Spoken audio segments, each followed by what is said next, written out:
Guys, I was doing this live a few minutes ago, and it was a faux pas on my part. It was working. I just did not have audio on my computer, so my bad. Hi, I'm Tina, Queen Tina, the purveyor of this channel, and I'm sorry that it's taken me so long to come back.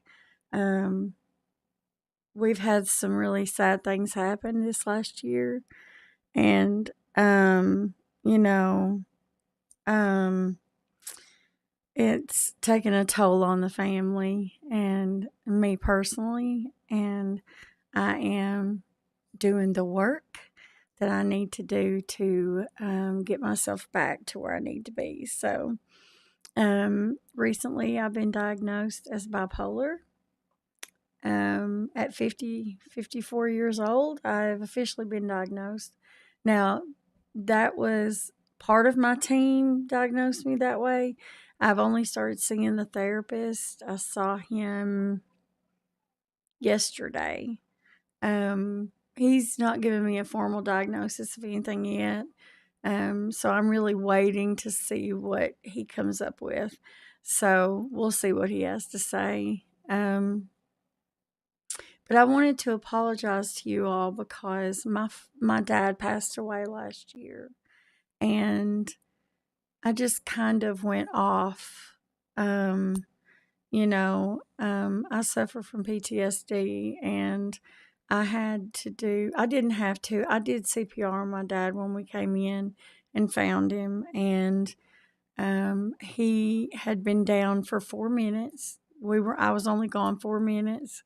What we didn't know is he had a pulmonary embolism, so he was gone immediately.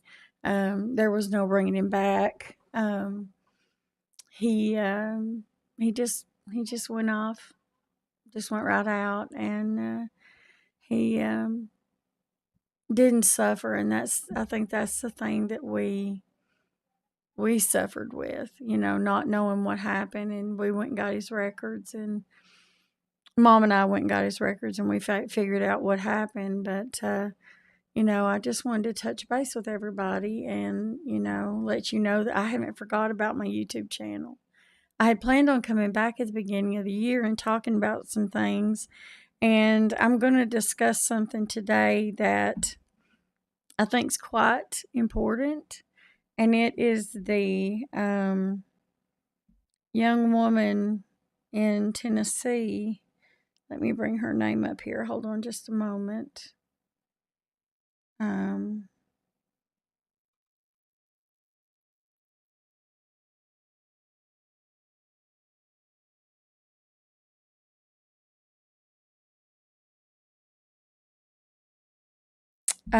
she was um, very young when she was found guilty of murder. And she was put on Tennessee's death row in 96. Um, yes. Yes.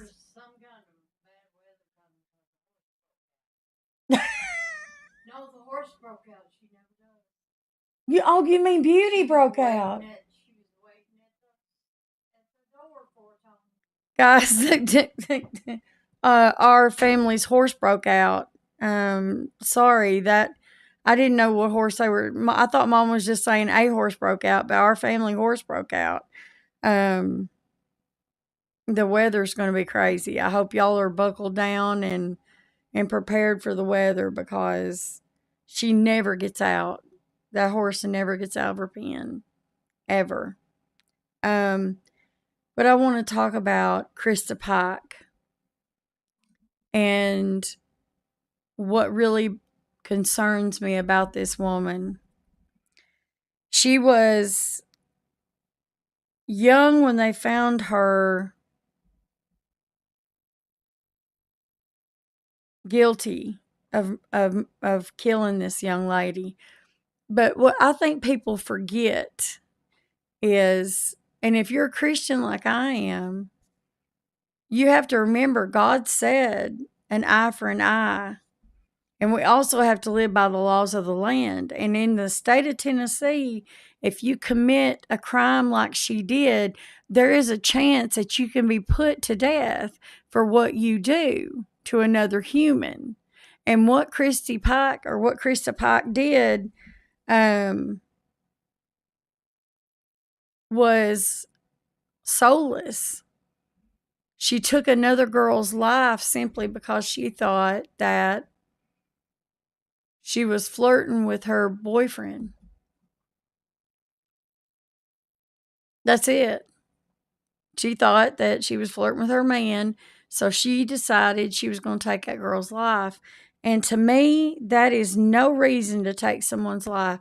This young Colleen Slimmer, a fellow Job Corps worker from Knoxville, and I remember when this case happened, and I had other things going on in my life. I was working back whenever this happened. I was working back then when this happened. I had just gotten married. I got married 2 years later.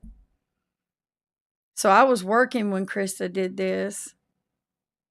And it could have been anybody. It could have been anybody that Krista had killed. But she didn't. She killed this young girl. And she put the guy and her best friend up to doing it with her. Now, here's the thing. She says, but why do I have to die for it? Because you were the one that instigated it.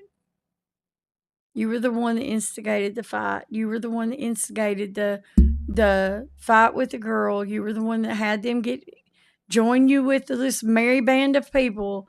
You were the one that said, let's go get her and let's beat her up. But that wasn't the only thing though, Krista. You said, let's kill her because we want to give her soul up to the devil. That's what you did.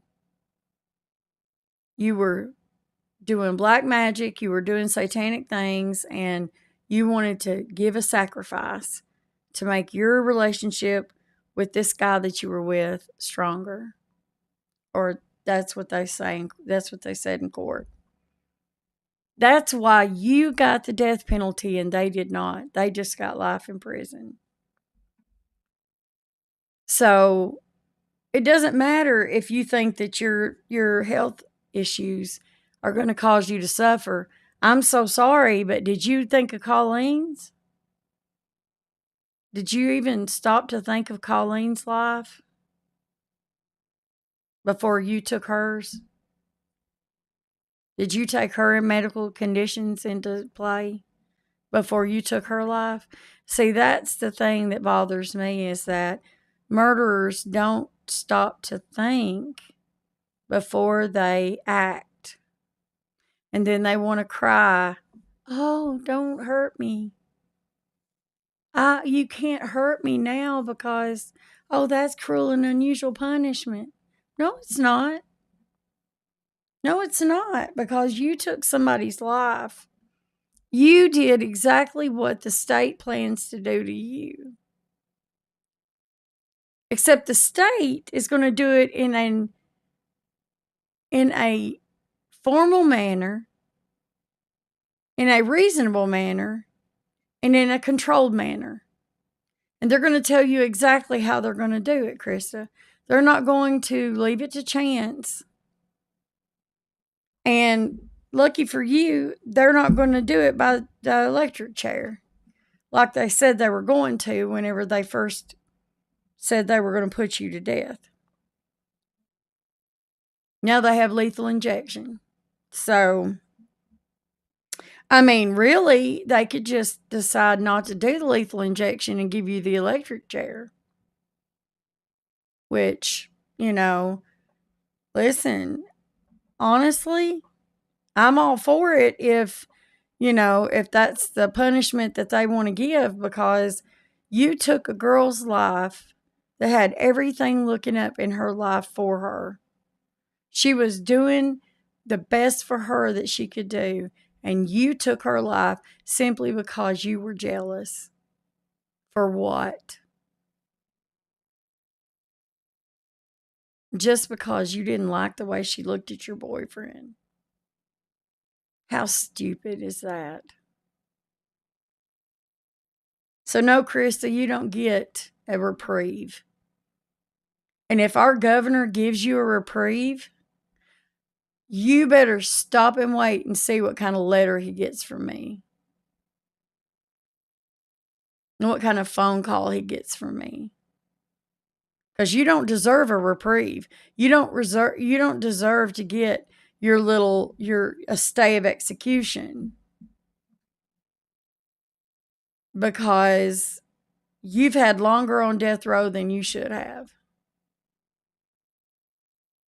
I mean, I really hate to be so crude about it, but honestly, the state waited too long. And I'm talking about this because I'm from the state of Tennessee. This is something that's in my state. It happened in my state. It happened in, East Tennessee, like right from where I'm from. Not an hour and a half away from where I'm from. This was a very prominent story when it came out. It was horrific. So, believe you me, I have feelings about this girl, and I think she deserves to suffer the consequences of what she's done. Now, whether that be life in prison, I don't think she deserves life in prison. I think she's had plenty of time to sit and think about what she's done. And obviously, she's not done anything, no thinking about what she's done or anything, because I know people personally that have worked in the jails where she's at that have said that she's not changed at all, that she's one messy girl. She is messy. That she is ugly, that she acts ugly, that she talks ugly, that she is so ungrateful to have the situation she's in, to actually still be alive.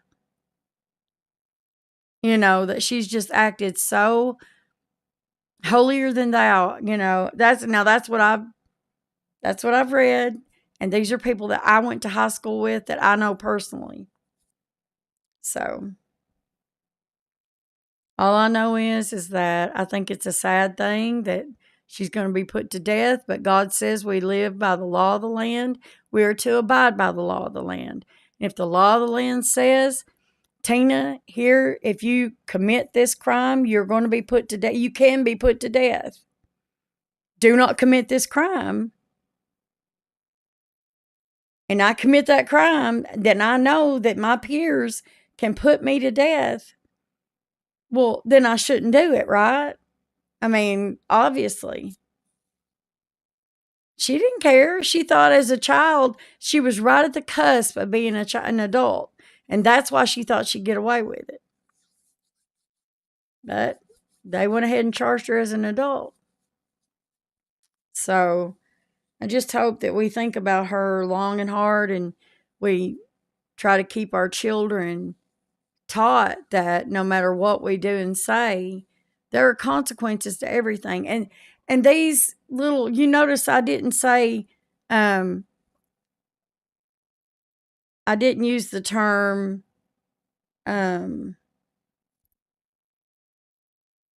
what is it? For murder and kill and death, unalived. We're raising a generation of pansies. Unalive. You're not unaliving anybody. You're killing someone.